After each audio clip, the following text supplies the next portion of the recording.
अगर सबको 4 मिनट दे दो, मुझे दे दो। Finish in 1 minute. ये भेदभाव नहीं चलेगा दलितों के साथ। Allotted time is 4 minutes. Don't waste.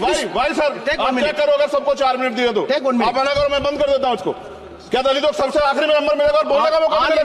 क्या मजाक कर रहे हैं सर आप? No, all independent people are having only 4 minutes. You take. Sir independent में अपनी पार्टी का मेंबर हूँ सर, और जीत के आया हूँ सर, किसी की दया में नहीं आया। श्री चंद्रशेखर। धन्यवाद सभापति जी। आगे सर, आगे। आज हम संविधान की गौरवशाली यात्रा पे बात करने के लिए चर्चा कर रहे हैं। कल से ये चर्चा चल रही है सर।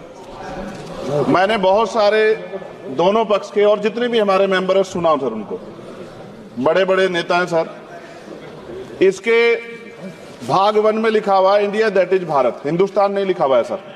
लेकिन सारे नेता संविधान पे चर्चा कर रहे हैं, लेकिन हिंदुस्तान ही कहेंगे, भारत कहने की हिम्मत नहीं जुटा पा रहे। ये बड़ा सवाल है सर कि क्या संविधान के हिसाब से बात रखी जा रही है। मैं धन्यवाद दूंगा फूले साहू बाबा साहब अम्बेडकर को और मेरे नेता मान्यवर साहब श्री काशीराम को। 25 नवंबर 1949 को संविधान को सौंपते हुए डॉक्टर बाबा साहब अम्बेडकर ने कहा था कि 26 जनवरी 1950 को हम विरोधाभास भरे जीवन में प्रवेश करने जा रहे हैं। राजनीतिक जीवन में तो हमारे पास समानता होगी, लेकिन सामाजिक और आर्थिक जीवन में असमानता होगी। क्या ये चुनौती आज 75 साल बाद दूर हुई है? भारत ने 26 जनवरी 1950 को संविधान लागू होने के साथ खुद को एक संप्रभु लोकतांत्रिक और गणतांत्रिक राज्य होने का ऐलान किया। लेकिन सर उस समय संविधान की स्थिति ये थी कि जैसे गांव का कोई आदमी, मैं 50 की बात कर रहा हूं, वो 50 साल पहले शहर में आ जाता और बड़े लोगों की महफिल में चला जाता, उस जहां वो खाना खा रहे हो, और वो टेबल पे नैपकिन को खा के जो है ये कहता कि ये तो फीका, क्योंकि वो जानता ही नहीं था, वो समझता नहीं था संविधान को, संविधान है क्या। संविधान उसके लिए महज दस्तावेज था। ये जिम्मेदारी थी राजनीतिक दलों पे कि वो संविधान को व्यवहार में लेके आते, और इसके इतने सारे आर्टिकल हैं, अगर इनको व्यवहार में लाया जाता तो मुझे लगता कि आज देश बहुत बदल गया होता। बाबा साहब ने कहा था कि लोकतंत्र भारतीय भूमि का केवल ऊपरी पोशाक है, उनके अनुसार यहाँ की संस्कृति अनिवार्य तौर पर लोकतांत्रिक है।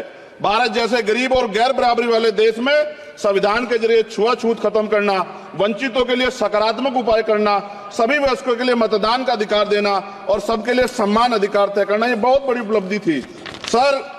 ये संविधान है कि आप वहां बैठे हैं और मैं यहाँ खड़ा होकर अपनी बात रख रहा हूं, और इस देश में आदिवासी महिला के तौर पे जो है राष्ट्रपति बनी है, और प्राइम मिनिस्टर तो नहीं बना, लेकिन शेड्यूल कास्ट के बड़े नेताओं को भी जो है राष्ट्रपति बनने का मौका मिला। इस संविधान की देन, अगर वोट हम पे नहीं होता तो शायद अमीर और जो राजा महाराजा खुद को मानते हैं हमारी गलियों तक नहीं आ पाते, हमारे हाल नहीं जान पाते।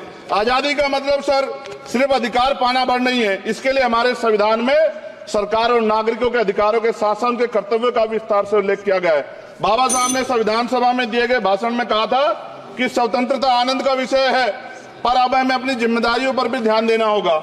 संविधान ने सुनिश्चित किया कि रानी के पेट से राजा जन्म नहीं लेगा, वोट से नेता तैयार होगा।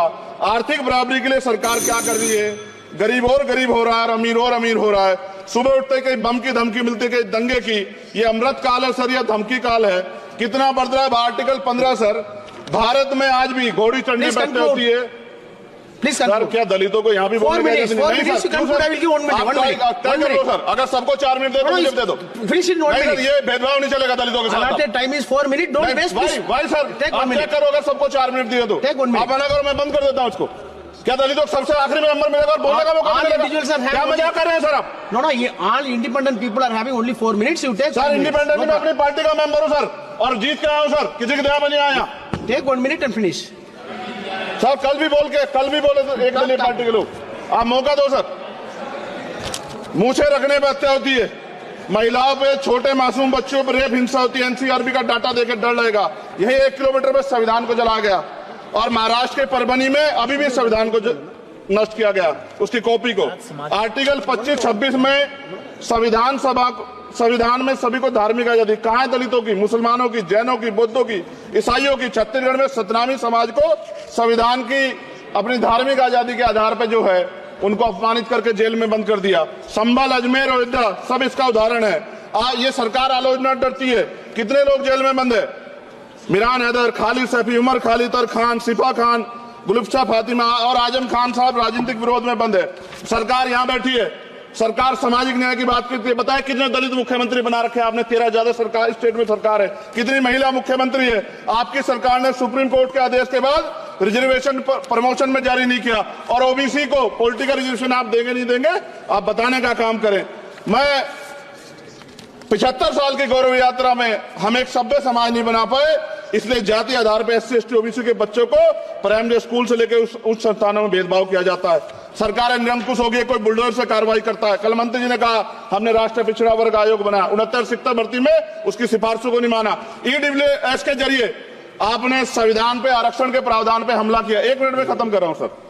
संविधान सर, न्यायपालिका में आर्टिकल 124 ये कहता है सर, ये अधिकार जो है। Sanjay sir ji please conclude sir 1 minute में प्लीज संविधान में न्यायाधीशों की नियुक्ति का अधिकार राष्ट्रपति के द्वारा होना चाहिए, अभी तक नहीं हो रही है।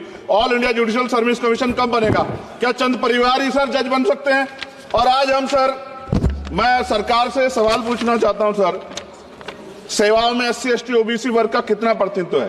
भारत सरकार के मंत्रालयों के अधीन PSU में, बैंकों, बीमा कंपनियों में और स्वस्थायी संस्थानों में आउटसोर्स तथा कॉन्ट्रैक्ट पर वर्तमान कार्यरत कर्मचारी कुल कितनी संख्या है?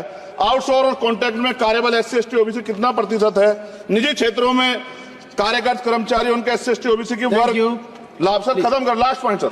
सर मैं फिर स्पष्ट तौर पर कह रहा हूं सर, यहां बैठे SC और OBC के मेंबर से कह रहा हूं सर, उनको सामाजिक जिम्मेदारी का ध्यान भी रखना चाहिए। पार्टी के प्रति वफादारी के साथ साथ अपने वर्गों के प्रति ईमानदारी भी रखनी चाहिए। ईमानदारी नहीं होगी तो इन वर्गों का भला नहीं हो सकता, और हमें बहुत सरकारों से उम्मीद नहीं है। बहुत बहुत धन्यवाद सर।